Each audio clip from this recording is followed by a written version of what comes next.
Hi guys, so we are back to the lecture. All right, so this is the one that we left earlier. This is the the the discipline to analyze the chromosome is called the cytogenetics. So basically, this one is a combination of two principles. One is cell, the other one is genetics. So basically, this one is to look into more like a molecular variation related to the chromosome variation. So that karyotype is an earlier. It's also that's part of it to look into, but karyotype is more like the resolution is different. The karyotype is looking to the uh, more like the counting of this chromosome, and we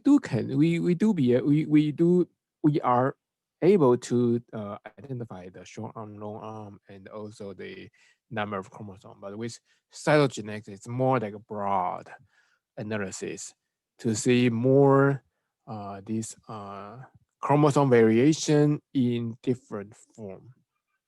So that's that. So just figure kind of give you an idea that this is the principle. The scientist in the cytogenetics, it's called the cytogenetics, right? All right. So by looking into the karyotype, that we are able to identify a lot, right? So we can sort these chromosome. So for example, here is typical one that you can see uh, 23 pairs of chromosome that we are supposed to see. Uh, but something like this one, you can easily identify that something is not right here. We have 1 to 22, and this one is X, Y, and X. Sorry, X and Y, right? And then we see something here. We see extra 21. So this is a type of the chromosome abnormality that we can identify one extra. Uh, so there are different type of the chromosome abnormality, and we are going to talk about not all, but some, but selective those that's more like commonly seen in the clinical situation. For example, the uh, polyploid, this one is with the extra set of the chromosome. So with this one, the person will not only have 23 pair, it will be 33 times say 3, right? Uh, a lot more chromosome in the cell. We also have this aneuploid that is not just this extra set, it's only extra chromosome for a type, a chromosome. For example, a typical one is the trisomy. Trisomy not very commonly across the 23 chromosomes. We do have some trisomies or extra chromosomes in the sex chromosome that we mentioned earlier. Um,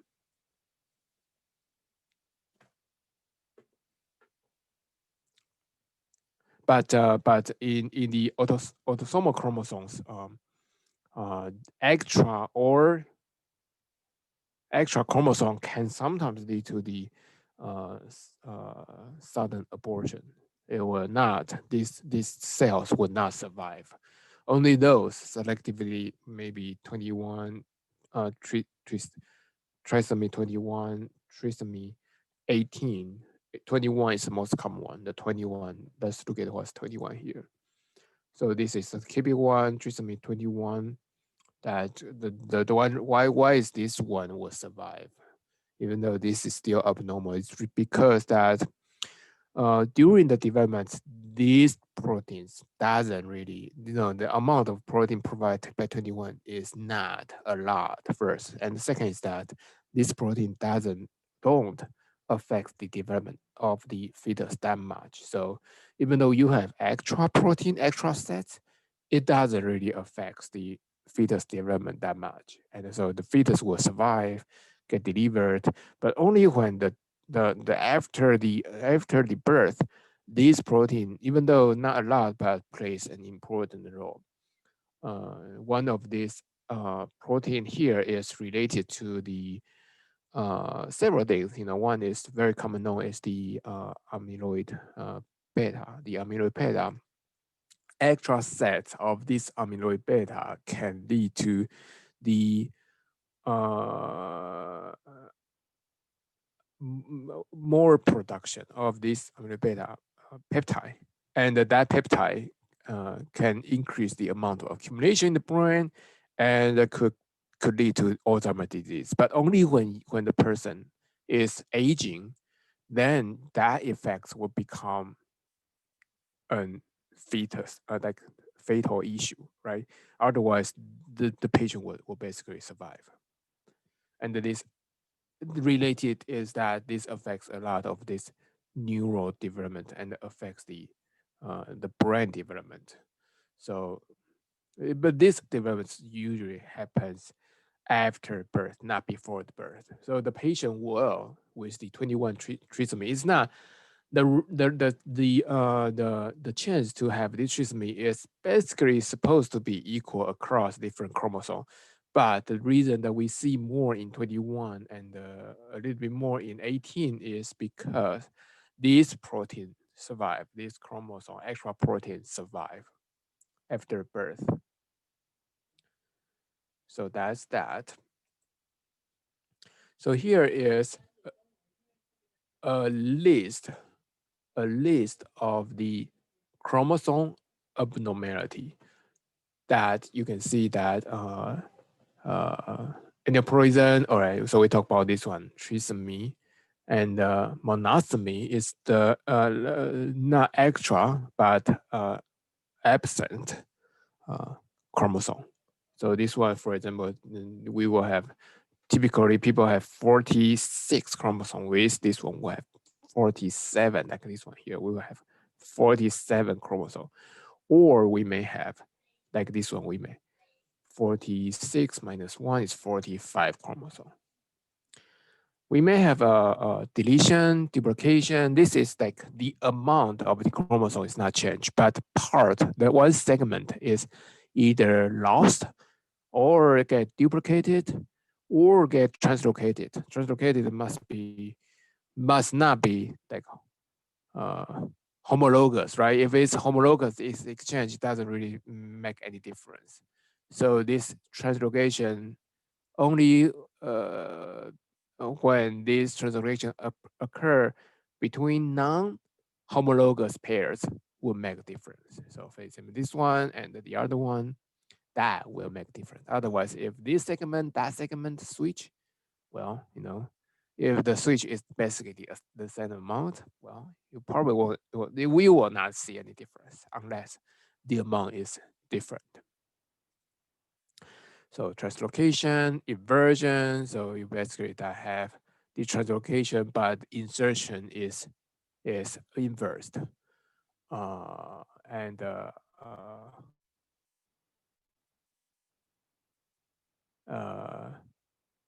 sorry, isochromosome. So that's the chromosome with identical arms. Say P arm, Q arm are identical. And also ring chromosome, the chromosome delete the telomere, and then their two ends adhere together. So this is another abnormality of the chromosome. So that's several types here. So we will go through this and to talk about the for example trisomy, and we will talk about the trisomy 21, trisomy 21, and then we will talk about how clinically, how do we prevent this one, even because this is the most common type of the chromosome abnormality. We will then talk about the translocation, and we will talk about two type of translocation, and how is that can affect, because translocation, if these two translocated, the total amount of chromosome, the gene may stay the same, so it probably won't cause any issue. But if this translocation cause the unbalanced result, then this may cause any issue. So we will talk about that. So that's probably it. And so let's look into it. This is the polyploid. The polyploid is an extra set. So it will become 3n. N is 23. N is the number, right? It's the number. So typically cells has 2n, not n times 2. Times 2 means identical copy. This 2n, not identical copy, because one copy from the father, the other copy from the mother. So we have 23, 2n, 46. But these 2 and these are not identical. All right, so now here we have the 3n. That's extra sets. This, how can we have this one? So this happens because when the cells conduct this meiosis, they may not split well into two different daughter cells, right? So you may have, let's see if I have something like this one here, for example, like this one. So say this is the first split, second split, and here you have polyploid, right? So here you split.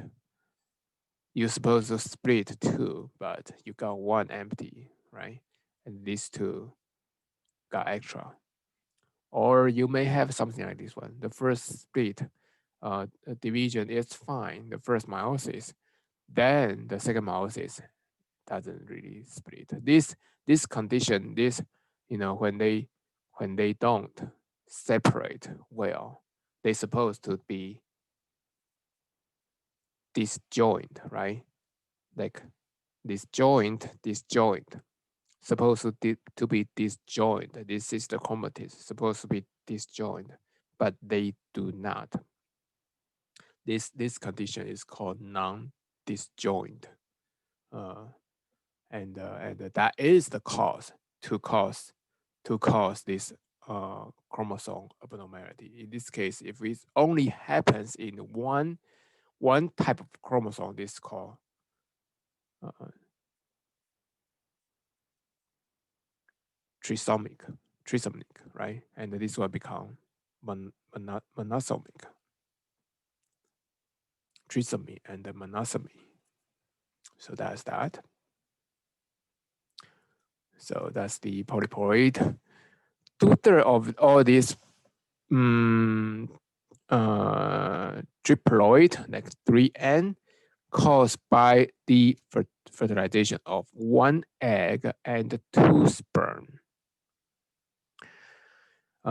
So that will cause the extra set, because it's supposed to be one egg and one sperm, but now you have two sperms. It's be S right here. The other could be the diploid gamete. So if this is the not just one chromosome but the whole set, it will be a diploid gamete. And sorry, not this one here. So polyploid almost all lethal, so we don't see this one get delivered. If it's got delivered, may survive only a few days. So we don't, even though this is a condition, this can happen, but usually we don't see it survive. But in single cell, it can be polyploid. So liver cells and can have these polyploid sets of this chromosome, which is, in these cells, they are probably be okay. They'll be okay. So this is extra set, right? You have the extra sets. So you have 3N, not just 2N in the regular person. All right, so this is, even though this is a condition, but this is rarely seen. These patients won't survive. Most of these patients won't survive after birth. Another more commonly seen, in the living like a human being is this aneuploid. So this one is the aneuploid include trisomy and monosomy. So it's either extra one or chromosome or missing one chromosome. And the cause of this one is the non-disjunction. So as I mentioned before, is the split is not well. And so this supposed to be is joint, should be disjoint, separated, but it's non-disjoint. So that's the cause of this aneuploid. And the common one of this extra set trisomy occurs in trisomy 21, trisomy 18. The most common one is 31. So this is from the most common, second most common, and the third most common. The others may happen, but their extra sets of protein will make this organism become not able to survive. But in 21 particular, organism can tolerate it, and so it will carry it after the birth, and even longer after the birth. So for the daily life function or maintenance function, these extra sets are okay, but typically they will lead to some defects, making the function become impaired, and the lifetime usually is shorter with trisomy. So that's that, and this is the example of the aneuploid, and the condition is caused by the non-disjoint chromatids. So for this different type of the chromosome abnormality, we generate the way to quickly describe it. So we typically that when there's a disease, right? When there's disease, these usually go with the person's name after the person who discovered this disease. But for the chromosome abnormality, these will make it too difficult to memorize all these names. Besides, these are more or less not very common condition, and the condition can be a little bit randomly happens, right? So they come up with this easy way to identify each condition, and so that's written here. Basically, that we will first put the number of the chromosome. 46 is the typical normal number, 2n. We may have 45. 45 means that it missed one. So this is the monoploid. Monosomy.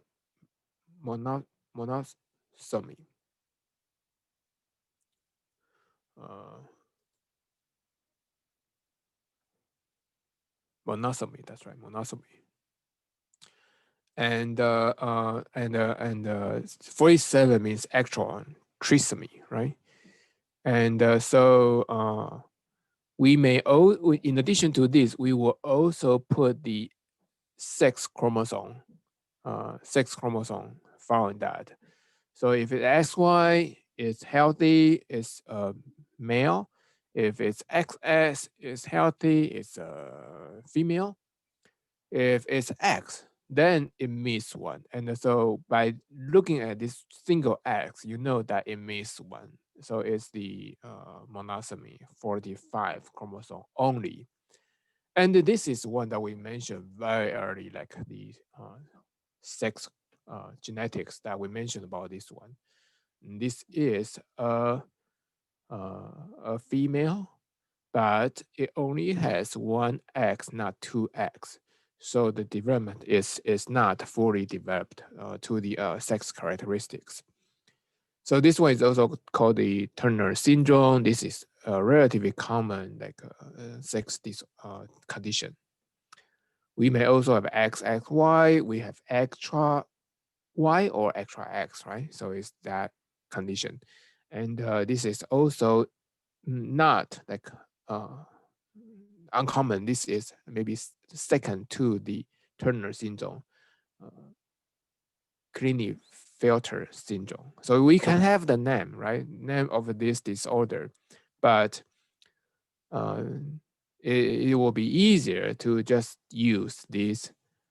It's called the shorthand, chromosome shorthand. This label to label exactly what is the condition. The syndrome usually is to describe that this phenotype. Syndrome is usually a phenotype that contains, the spectrum of the phenotype, but the genotype would be it would be better to identify to be explained to be presented by this uh, chromosome shorthand. So with this one is one extra, right? So you have 47, one extra XYY, 47. Now with this one, say 46 XY, with just this, you would think that this is normal. And so to tell, it's not exactly lost the entire chromosome or extra chromosome. Say, for example, like this one here. This one is 47, so you know it's extra. Now you have XX. So this extra is not related to the sex chromosome. This is related to what? Plus 21. So you know that it has 1021 extra. And so this is 21, trisomy 21 Down syndrome. And the female XY. So if the number is not different from the 46, say 46 XY, so everything. So now what is the disorder will be identified here? It would be delete is missing one, missing part of the 7q. Q is a long arm, so it will be the missing 7 chromosome long arm Q. So this is a deletion, loss of the part of this chromosome. We may have a translocation, say this one. So this one, this is 46XY. So from here, the number of the chromosome is not different. But here we have a translocation. T refer to the translocation. Translocate what? 7 and 9. So 7 and 9 chromosomes. Which part are translocated? P21.1. So that segment is translocated between 7 chromosome P21.1 with the 9 chromosome Q34.1. So that's that. And now we have not just one extra, but two extra. So it's not 46, it's not 47, it's 48. And these two extra are here, X, X, Y, Y. So if you have 40, if you see 48 XY, then you will expect to see some plus something here to match with this 40, the number 48, the number of the chromosome. So that's that. So this one is very easy. If we have the exam, probably I can have a quiz on this one here, right? So we can have for example, 47xx plus 21, and I can have a list of options that say trisomy 21, or say Turner syndrome, or maybe the deletion of this or missing of that, translocation of this, translocation of that, something like that, right? So that's that. All right, so here is a summary of this key concept from this segment. The chromosome abnormality can be viewed as the extra set, which is ploid. This usually not happening because the infant won't survive after, even before birth. The more commonly seen one is the aneuploid. The one of these aneuploid is the trisomy. Trisomy, the most common trisomy is trisomy 21, followed by trisomy 18 and 13. Aneuploid can also happen with this extra or missing chromosome in the sex chromosome. So we know there are 5 related sex condition. X0, that's missing one, Turner syndrome, triple X, XXY, XYY, XYY, so something like that, right? So this is part of this aneuploids. And this is one that we actually mentioned about very beginning of our lecture. And the cause of this aneuploid is due to the mitotic non-disjunction. So that's that. All right.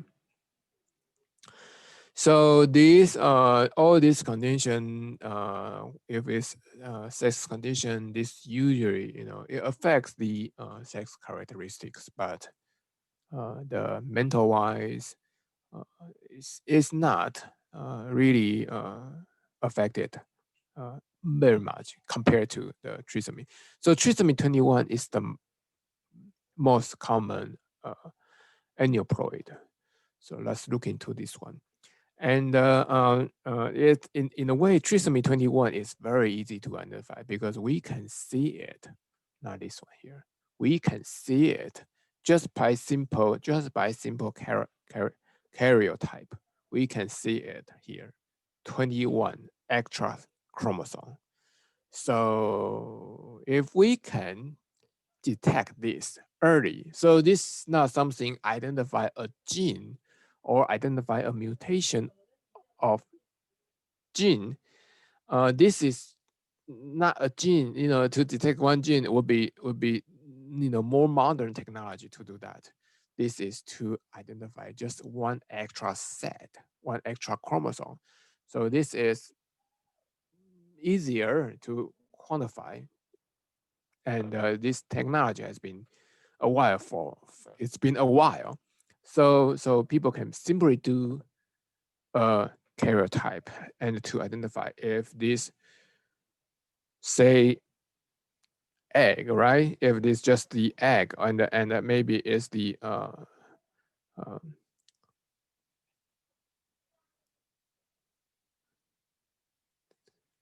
if this is the fertilized egg developed, and if it's only in a very early stage, and if we can know this early, maybe the parents can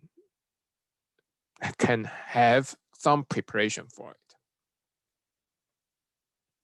So that's that. So that is, and we know that also research over this long period of time, research has known that the frequency to have a baby with trisomy 21 is proportional, not proportional, it's depending on the maternal age. So you can see that if the mother's age is less than, say, 30, or say even 27, something like that, the risk is not exactly low, but it's not change. However, when the mother's maternal age is 30, 35, 40, 45, then the chance, the risk, the chance to have a trisomy in the baby become trisomy 21 is getting higher and higher. So that's that. And so it will be a good idea for the, we probably won't need to do it because we know we probably won't need to do a fetus chromosome test for all pregnant women, but for those at the risk in at the age which has a higher risk to give a trisomy 21 infant would be a good idea to do some fetus chromosome test. All right, so what are the technology that we can use for the fetus chromosome test? There are two major ones. So the first one is the amniocentesis. This amniocentesis basically use a needle and get the amniotic fluid. And because this fluid may contain some discarded cells from the baby, so we can use that to, and all these cells are divided from the fertilized egg. So it could be a good way to see what's going on with the whole body, right? The fertilized egg. And so that's a good way to do that. Another technology is called the uh, chorionic villus sampling, or short for CVS. And this one detects the cells from the chorionic villi. We talk about this chorionic villi when we talk about the pregnancy, and so that's also a good one. However, so there are two types. Which one is better? Uh, the uh, the There are pro and con for each. Amniocentesis is one that's uh, relatively safer, and but the condition is that the situation is that we will need to, because the cell number is less, so we need to culture these cells, and may take almost a week to grow enough number of the cells to conduct the karyotype. As for the chorionic villus sample CVS, the advantage is it's faster, because here we can collect a larger amount of cells, and besides, we don't need to wait until there is enough of these cells. For the amniotic fluids, there is a period of time that's provide a good amount of the fluid space for us to get the sample. So there is, however, this one is less accurate because these cells may include mother cell. So but this one, the advantage is faster because we don't need to do the cell culture.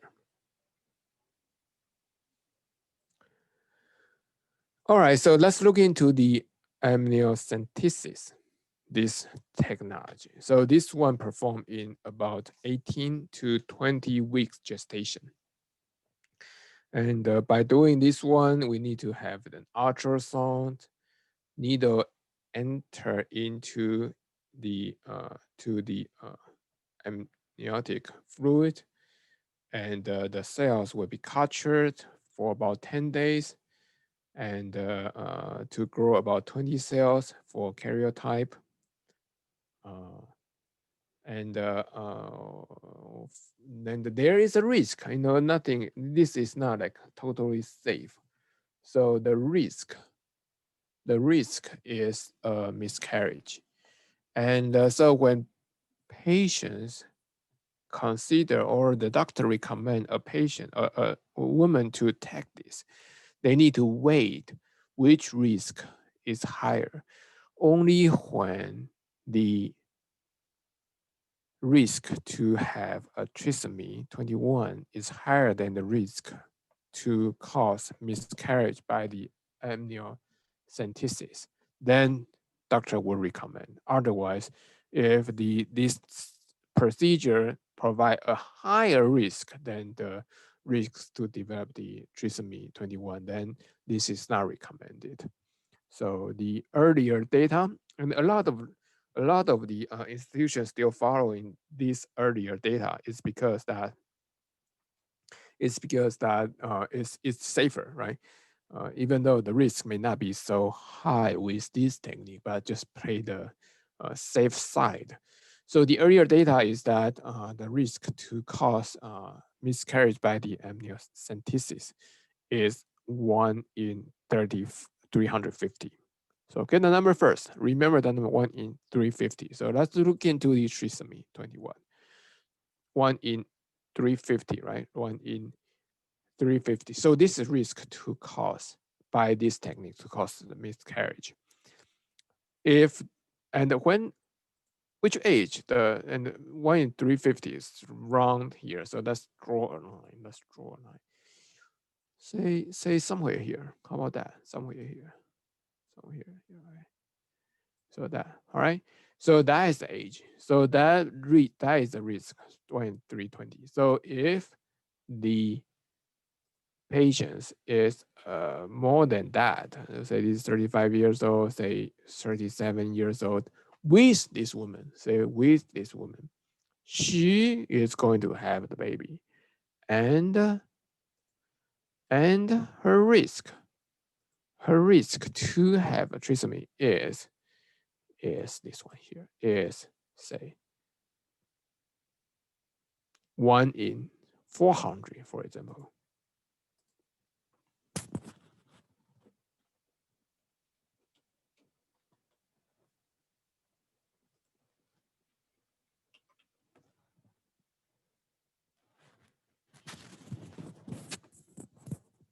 Say 1 in 400, right? So 1 in 50, 1 in 100. So say this 1 in 400. So here's a chance is 1 in 400.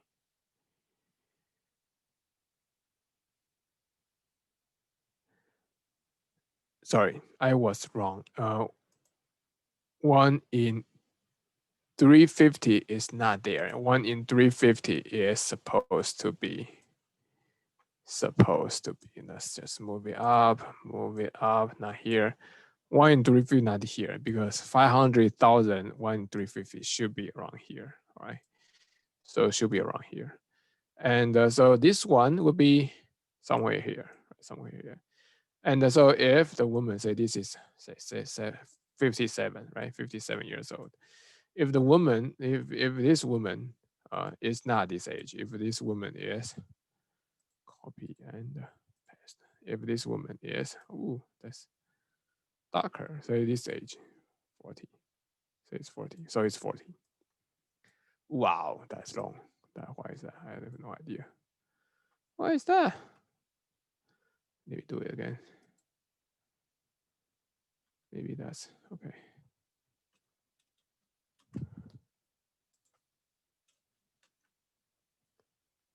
So that is the risk. And if this woman is 40 years old, then it will have a chance of what? Say 100. How about that? Just 100. Make it easy. 100.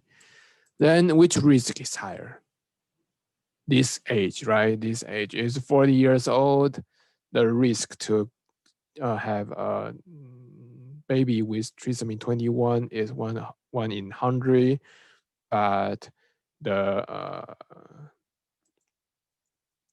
the miscarriage due to the amniocentesis is 1 in 350, then it will be recommended. So typically that patient with 35 years old and older is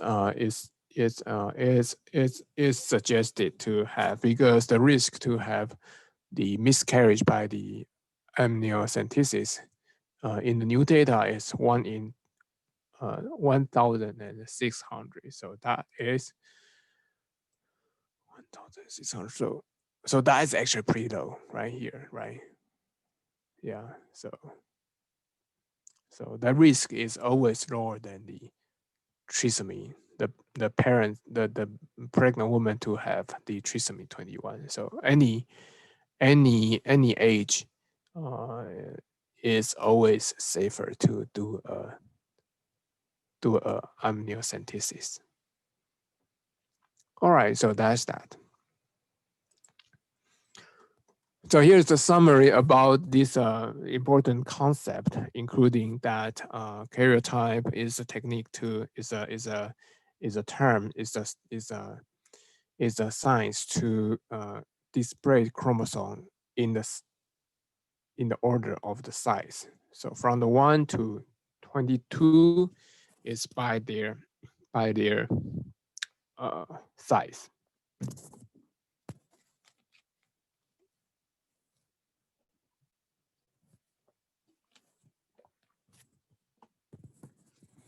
And fetal karyotype can be used to detect the trisomy, especially the trisomy 21. Cell genetics analyze using staining and probe. So basically using a different type of staining to examine the chromosome. So it examines the chromosome compared to the karyotype. Here, it examines chromosome in more detailed, more molecular level. Chromosome shorthand can very quickly summarize the chromosome abnormality or chromosome situation. Ideogram display the feature of individual chromosome. So ideograms is this one. We show this one the very beginning, ideogram, just quickly here. Ideogram. So a graphic way to a schematic way to present the location of these bending and the genes, location of the genes. So that's not where were we? We are here. All right. All right. So that's the karyotype in a way to analyze the chromosome abnormality, aneuploid, basically. Now let's look into more of this chromosome abnormality, structure, defect. Say this is a normal chromosome, right? And then we may have a deletion. We may have a duplication, like A, B, C, D, E, F, and D, E, F, extra. We may have the inverse.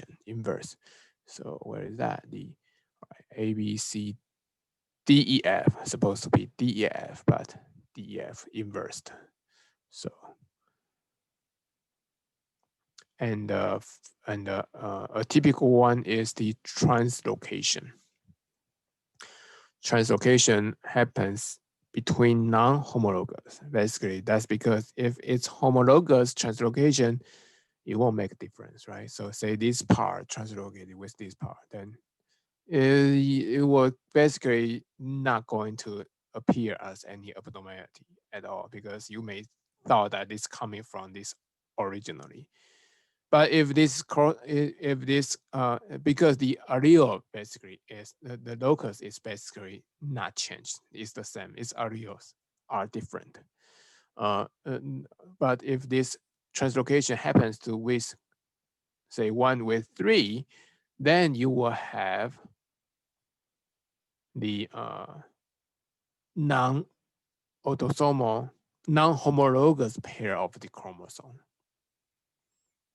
And that could be an issue after the production of the gametes. We will look into that. All right, so this is the translocation that between the non-homologous pair, and there will be parts exchanged, and this translocation, if it breaks a gene, so this translocation, if it happens to be breaking the entire gene, then of course that gene will be affected. Or if it leads to a duplication and a deletion, we'll look into that. So that will cause an extra gene, right? And that can, all this will cause a condition called an unbalanced translocation. It could be a balanced translocation. So we basically switch one to the other with the other, but overall, the genes are preserved and everything is okay, even though their location are different. We will look into that. All right, we will have some figures showing you what's the balanced, what's the unbalanced. There are two types of translocation. One is called the Robertsonian translocation. The other one is the reciprocal translocation. This translocation lead to the balanced, unbalanced. Balance is the total genome, total number of the protein encoding gene remain in place, even though their locations may be different, but the total amount of the genes remain the same. So the cells can still express these proteins when it's needed, and the function of this organism is not affected. But it could be the deletion and duplication or gene breaks, then it will cause the unbalanced condition. So let's first look at the Robertsonian translocation. With this Robertsonian translocation, this happens with this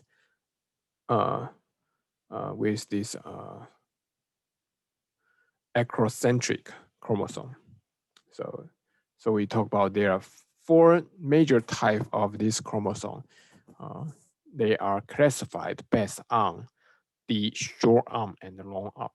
Now with this acrocentric, short arm is very short before the next step, which is totally disappeared, right? Or barely visible. And with this condition that's acrocentric, that short arm, the P is very short. And what happens with this one is that, say so two non-homologous pair have a breakage in the centromere. And when they are break, these two ends get sticky together. So this long arm put into the long arm of the other one. So these two long arms form a new chromosome. And what happens to these two short? These two short, they are too short, so they get lost. They got lost. So that's the translocation, Robertsonian translocation. So as you probably can think about this already, this will very quickly lead to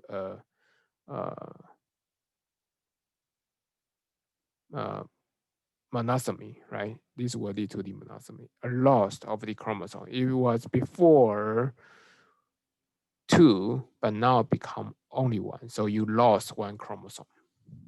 And so the patient will have 46 beginning, but lost one become 45.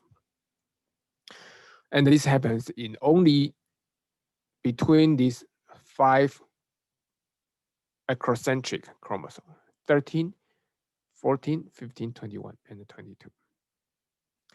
So that's that. This could lead to a balanced and non-balanced. So after this one, after this happening,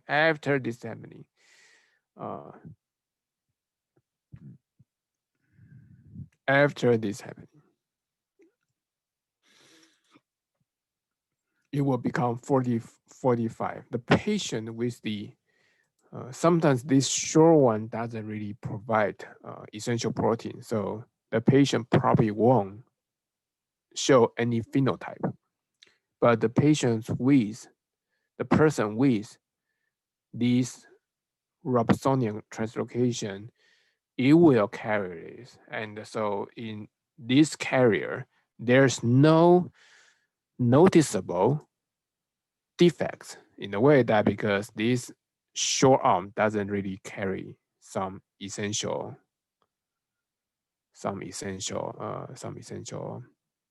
genes. And then but the offspring may be affected, so the carrier may produce unbalanced gametes, and that will lead to the disorder in the offspring. It could be the abortion because they will not survive, or defects, and it survive but defects. So let's look at this balanced, unbalanced gametes. Say this is normal person. You have, say, chromosome 13. That's one with acrocentric. Chromosome 21. That's another one with uh, uh, acrocentric. You have the other one that is the long arm are attached. So this one, long arm, two long arm is attached, and this one is a 45 translocation, 43 translocation, 13 and 21. So that is that one, 31 and the 21. All right. So that's right here. So this one is the deletion 13 delete, and all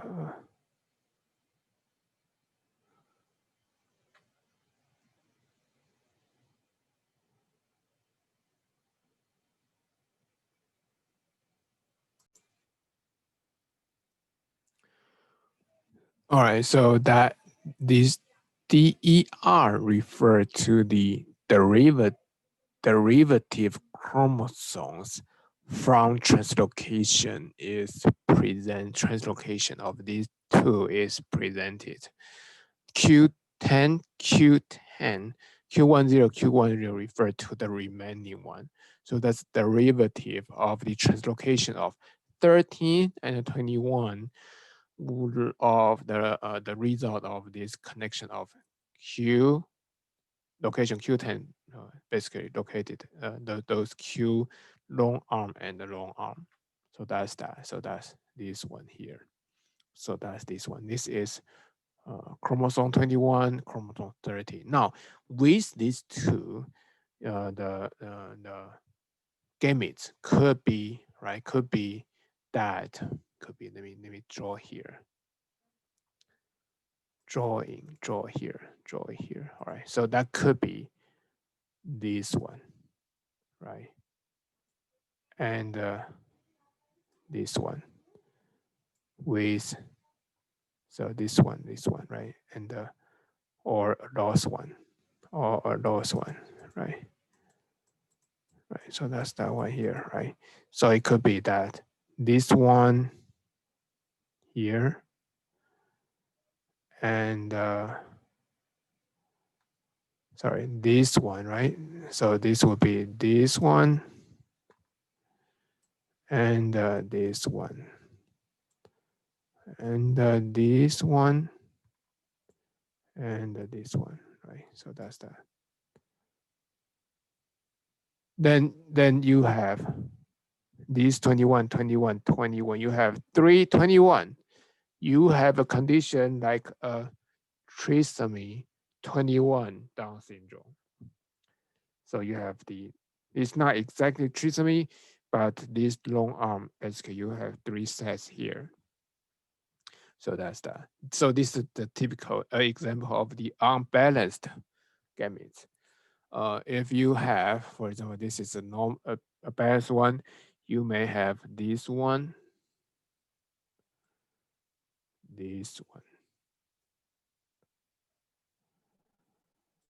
and this one,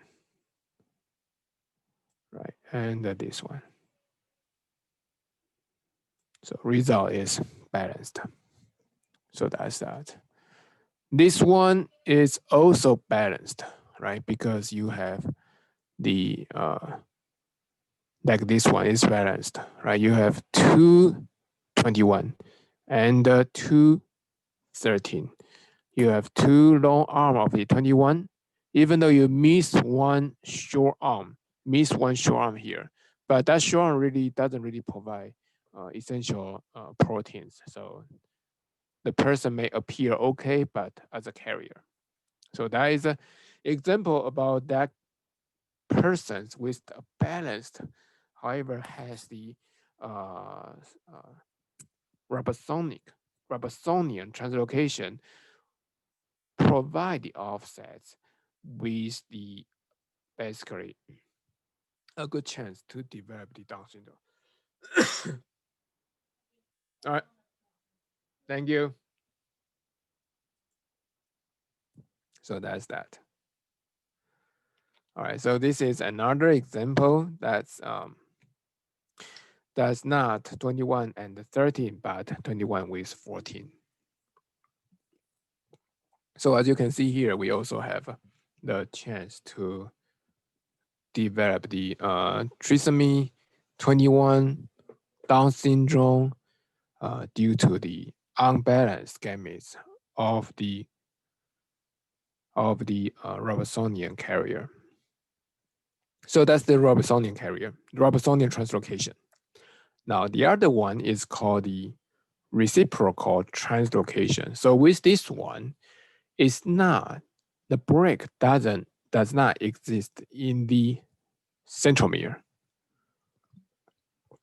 but the break exists in just in the middle of the long arm usually. So that's that. So for example, that these and these, they got translocated. CDE going here, MN going here. So it's reciprocal translocation. There was a difference between this one and the Robertsonian. Robertsonian lost the number of the chromosome. It will become the monosomy. With the reciprocal translocation, the amount of the chromosome remain the same. This can also lead to a balanced carrier, balanced, that translocation, but balanced.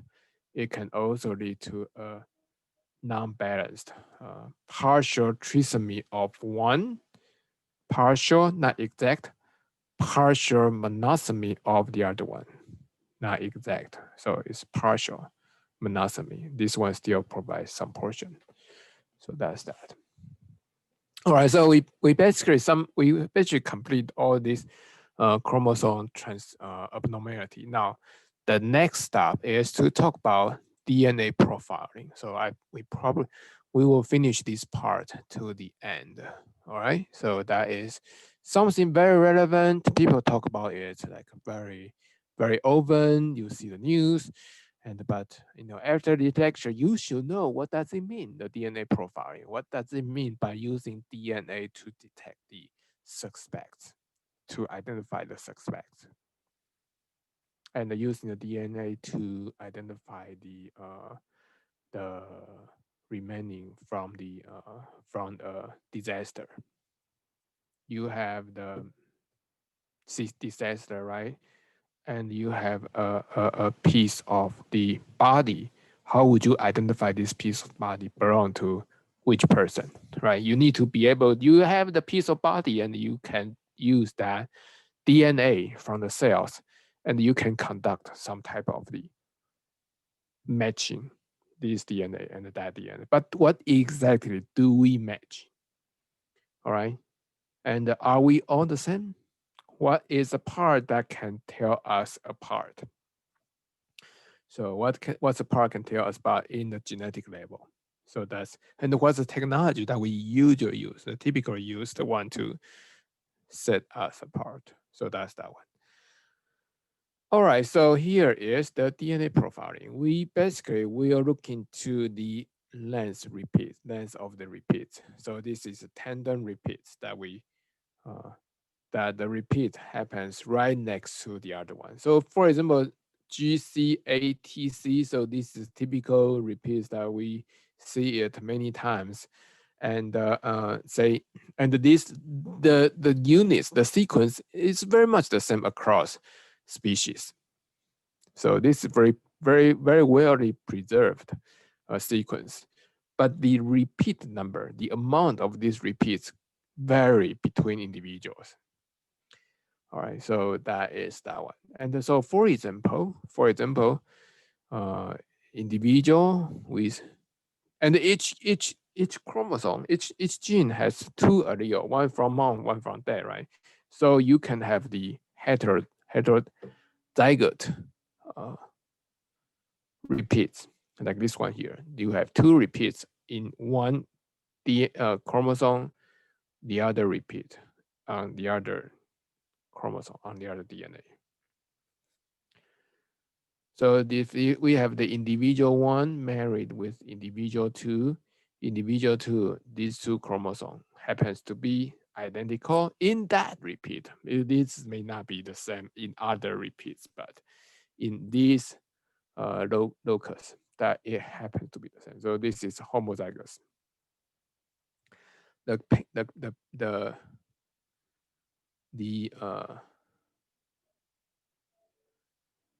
let's see, what's it that individual one, individual two could have two possible, right? Could be 4 and 3 or 4 and 2. So if these if these two person has a kid, it will either have 3 and 2 or 3 and 3. So that chromosome pair or the repeats pair could be either this 2 and 3 or 4 and 3. If now you have a baby, this 4 and 1, 2, 3, 4, 5, 6. You can be pretty sure that this is not their baby, not their offspring. So that's a very obviously, very easily understandable way to tell if this infant belong to these couples, right? So that's that. Now, what's the technique we can use? This technique use first, we need to be able to, it's easy to see it in text, but the way that we need to do is to be able to cut it, right? We need to be able to cut it, and then we can weight it. Simple way to think about it: put it on weight and weight it. This one weight 2, this one weight 4, this one weight 3, right? And or the way we do it is using a gel electrophoresis. For example, we put this, we cut it, right? We cut it. We first need to identify this site. And we can do that. And we cut it. We can do that. And then we put this fragment in a gel. And we put 2 electrode here, a positive one side, negative on the other side, because these fragments are negatively charged. So they will get attracted into the positive side. So the smaller one will go fast. The heavier one will go slow. So we can see their profile. Someone will go further, someone will go slow, and then we can see if they are the same weight. If they are the same weight, they will go equal to the equal location. So that's that. So so let's look into the detail process. So here is kind of like graph showing you that we first got the sample cells, we got a DNA chromosome, then we cut it. It's not like randomly cut. We will selective cut on this side. So we will remove this fragment. and then we can go through this gel electrophores and to identify their location and to match if they are the same or not. So the way that we cut it is we use an enzyme. This is called a restriction enzyme. They are about 60. Sorry, why is this line here?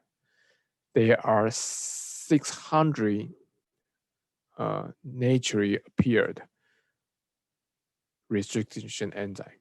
We can also create artificial one to match the one that we need. Then it will cut into the fragment. It will cut on this location and that location. Then the fragment is called restriction fragment length polymorphism, or short for reflips. And then we use these reflips run through the gel electrophoresis, and then we compare their location.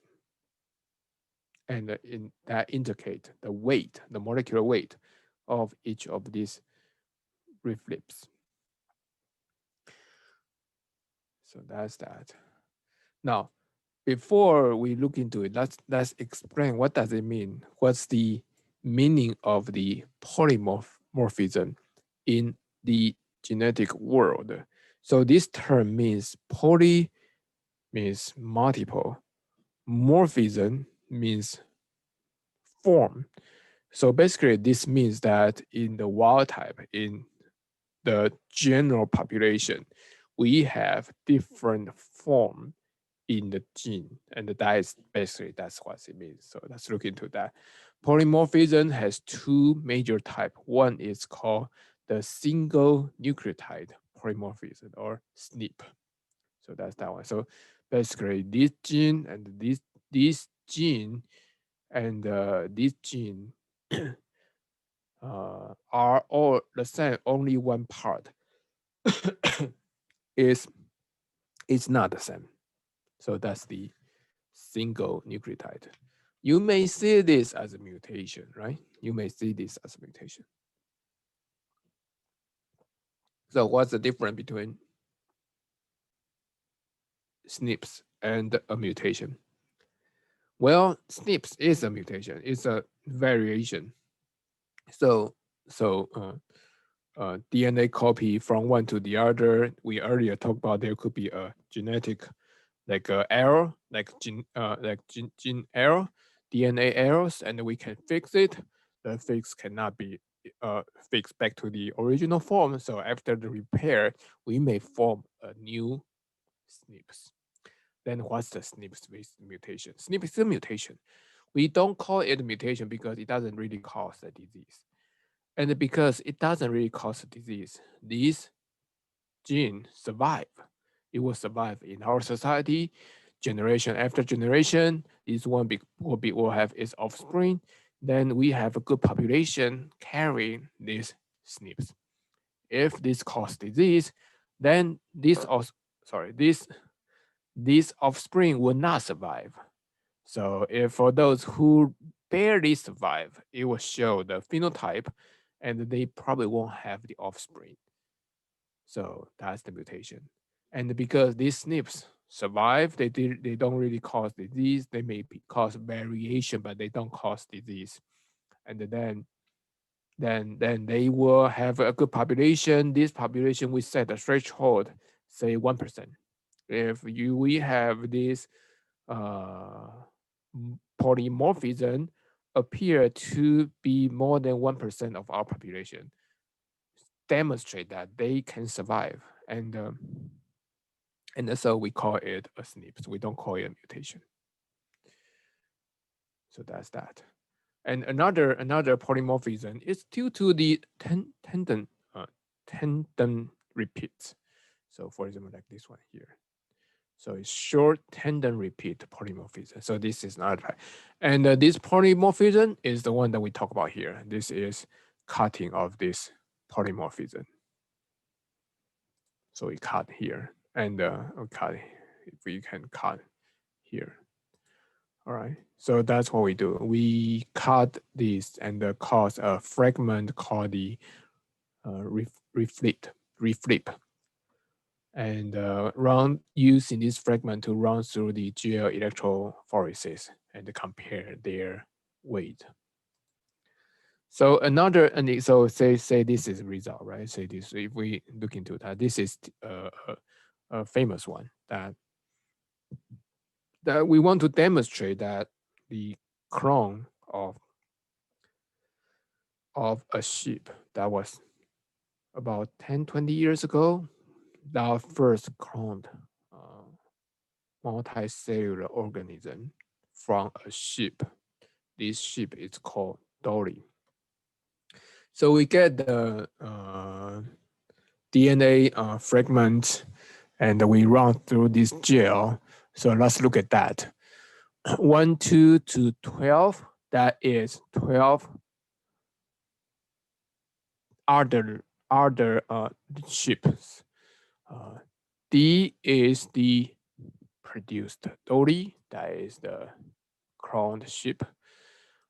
U and C are from the U is from the donor, so donor donate is a cell to produce the Dolly, and also donor cells get cultured, so we have DUC. If Dolly is the clone of this donor, then we expect to see their DNA profile to be identical, and that is what we saw here. So here is the DUC. U is the donor. C is the culture cells from that donor. D is the Dolly. So you can see that they basically identical to each other. So their reflips have exactly identical molecular weight. So that's that. But very different from other ships. So let's look into the procedure here. Basically, we will talk about the major thing is the cutting restriction. Why do we restriction enzyme? So this one is the key. Let me bold it. This one is the key, restriction enzyme. Without it, we cannot do it. We cannot have a precise cutting. If we have it, then this technology become doable. So do we have it? Yes. Where do we find it? Originally, this enzyme, this restriction enzyme was originally found in the bacteria. So the reason is that the bacteria will use this to cut the DNA of a virus.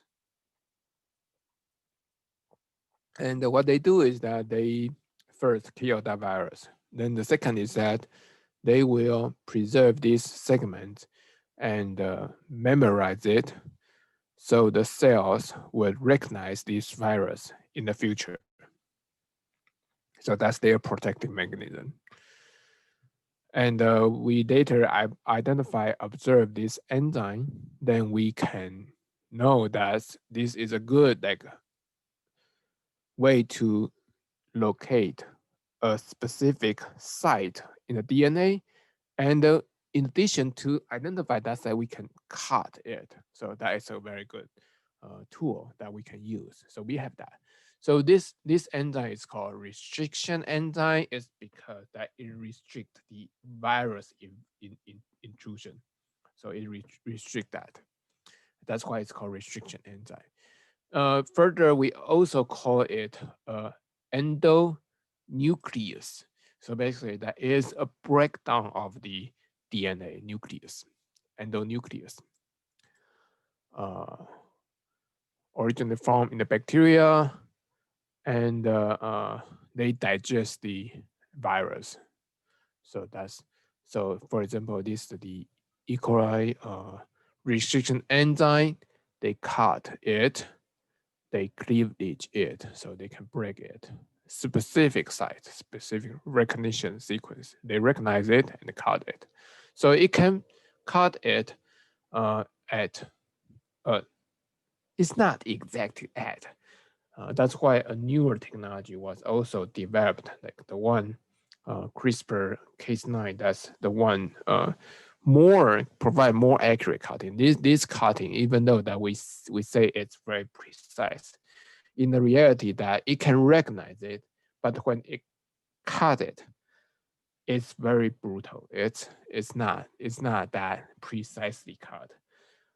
If we say that CRISPR Cas9 is the one, the newer one is the cutting that you and me cut a piece of paper. This restriction enzyme cut it like 3 years old cutting a piece of paper. They can cut it, they can recognize the line, but when they cut it, it will be pretty brutal. Okay, so it's not very precise, but good enough. You know, if we wait, it's still good enough. So that's that. All right. So this site, the recognized site, sometimes it could be a palindromic sequence. So like this one here, like this one here. The palindromic sequence means that when we read it back or forward, they will read the same. GCA, TT. Sorry, that probably not the good one. So let's look at this one. GC. Sorry, that's right. So that's a good one. GAATTC, GAATTC. So that is, we read forward, backward. That's the same. That's the same one.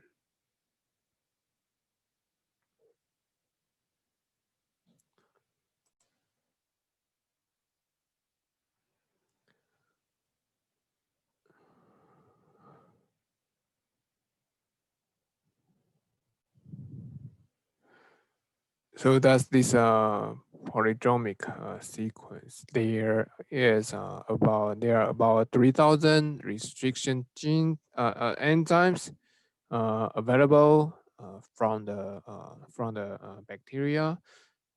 More than 600 is already available in the commercial. They are good at cutting the DNA, doing the DNA modification. So we have this enzyme. And what we will do next is to cut it. This enzyme cut DNA into two types. One is called a blunt end. It's called protruding end. So the other one is a staggered cuts, produce a sticky end, cohesive end. So let's look at this one here, easier to understand. So this one, two type of DNA cutting from this restriction enzyme, we can cut it leaving some sticky end. So it can be attached to the other things. So it can be sticky end, or it could be the blunt end. So that's that. In addition to this naturally exist this enzyme, we can also design the one we want. So this is called the artificial restriction enzyme. So basically that we can have the desired sequence to be cut, and we can use the restriction enzyme using part of it and put these two together so we can identify the site and using this restriction enzyme to cut it. This is a typical one. The most common one is called the zinc finger nucleus. And so this one is, for example, a figure is like this one. The zinc finger means that it uses zinc in this molecule, and these fingers, I remember like 7 fingers. Wow, more than that. All right, several fingers. So it will basically fingers will have each one attached to a particular sequence and then pull it open, and then they can cut it. So that finger is a good way to identify the gene and then separate it. So that's that. And usually that will come with the combination of the binding domain with the nucleus. We typically in this zinc finger nucleus, they use this type 2 restriction enzyme called focal, FOKL. There are about 4 types of the restriction enzyme. That one binds with this DNA binding domain and can be used to cut the site that we desire to. So that's that. All right, so that basically is a technique that we can use to cut these different tandem repeats. And then we can weight it, we can measure the length and to distinguish if this DNA match with the other DNA. And we can use that DNA to identify if these samples match with the other person's cells. So that's that. And of course, this techniques has been become very useful in terms of the forensics, right? Identify the remaining piece of the body with the one that you want to match. We can say, for example, after a disaster that we want to locate whether we want to know that whether this piece of body belong to one of your relatives, then you can get the sample, even though you don't have that relatives here, but you can get there like a toothbrush, then we can see if there's remaining tissues there. Or the worst scenario is basically just check with their blood relatives, blood related relatives. And so we can have 2 samples and compare their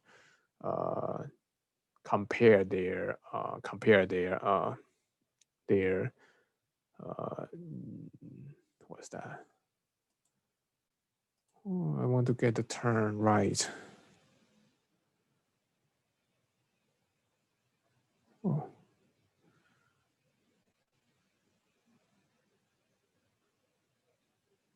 Compare their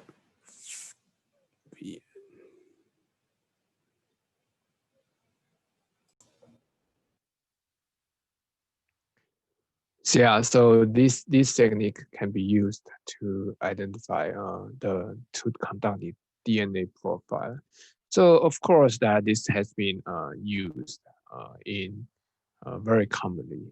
So the typical protocol to conduct DNA profile is to use these 13 short tandem repeats. So here showing you, I think we showed these slides before, right? So very typical one that 13, the screen identify this, the location of these repeats. Everybody has this 13, everybody has the same sequence, it's just the length is different. And this length different is called the variable number tandem repeats right here, variable number tandem repeats right here. So I bold it here. And so we use that. You may be lucky that this repeat 2 people have the same number, but if you want to have all the 13 number to be identical between these 2, the chance is 1 in 250 trillion. So it's almost impossible that 2 people are identical with all these 13 repeats. And the way that we can quantify the chance of that, right? So so the probability. So basically, we can compare this one with compare 2 person to see how possible these 2 is the same. Say if we only have one repeat,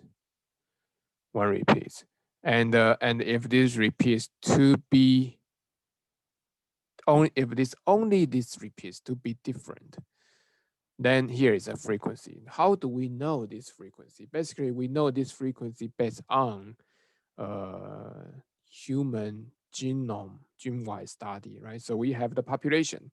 So we know that the population with these repeat located in the chromosome 4 is this frequency, that only 1 in 60 have that number. And so that's a frequency. And if you want to have that identical, and if you have the second one identical, this one say frequency 24, 1 in 24. So you have the frequency for each individual based on this gene-wide study. And the way to do it is you time it up. So if you have all these 6 identical, the chance that this is not.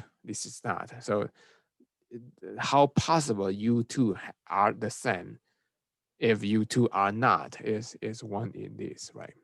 So 1 in overall, if 13 is 1 in 250 trillion, meaning that only if there are 250 trillion people in the world, then there's possible that there are 2 different people are identical, right? Meaning that it's very, very unlikely. So that's the frequency. And in the end of these 2 slides, I want to show you how people quantify this frequency. So very quickly, that we need to know the equation. This equation is called the Hardy-Weinberg equation. So this equation is very interesting, that this is a paper published in Science. You probably didn't know it, but the journal Science is actually a pretty good journal. And this is a mathematics is something like a mathematic profession. They try to explain a condition in the genetics. And so they come up with this equation, very simply understand. So here we have, say, two group of allele, 2 type of allele, P and Q.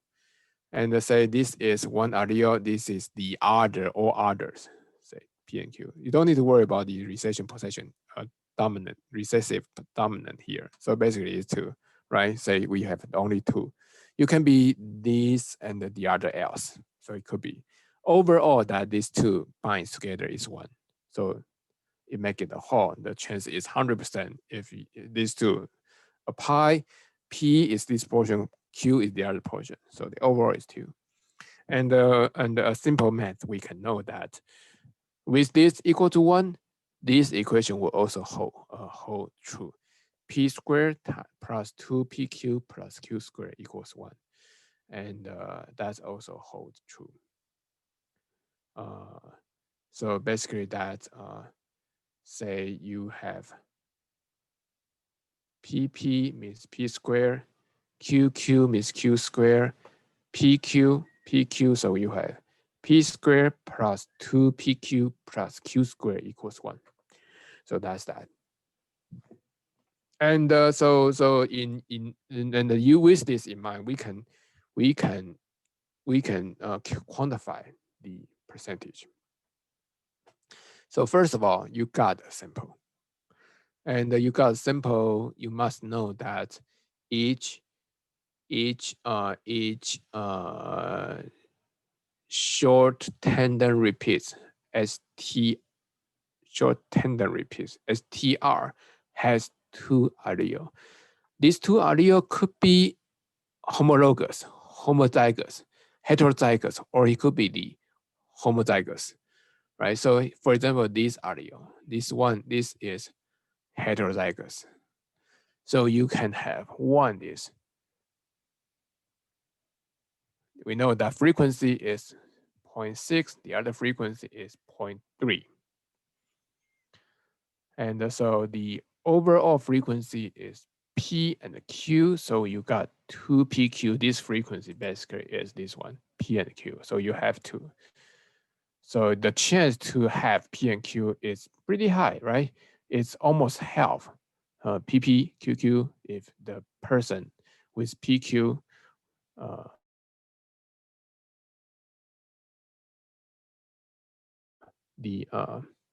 the chance of the offspring to have PQ is half. So you PQ times 2 plus times 2. So that's this one here, 2PQ. So you have 2PQ. If it's PQ, you got 2PQ. So the chance of this one is 0.3, 2PQ, 3 times 6 times 2, 0.3 times 0.5 times 2, and PQ 0.1815 times 0.8 equal times 2, 0.024. Now you have this one. This is homozygous. And the homozygous, you need to do this one square. So 0.2 square equal this one here. Again, heterozygous. So you have 2PQ. That's this one. And overall, you times them together, and then you got a chance of this 5 sequence. So that's that. And if we have chance, we probably can do some practice on this one. If not, this is the example that I provide you. So that ends it. And this is the chromosome variation. And this is how can we use this chromosome variation to conduct a DNA profile. All right, let me know if you have any questions. And that ends it. Let me see if I can do something about it. Please.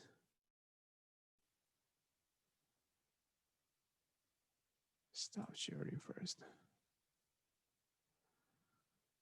Don't die on me.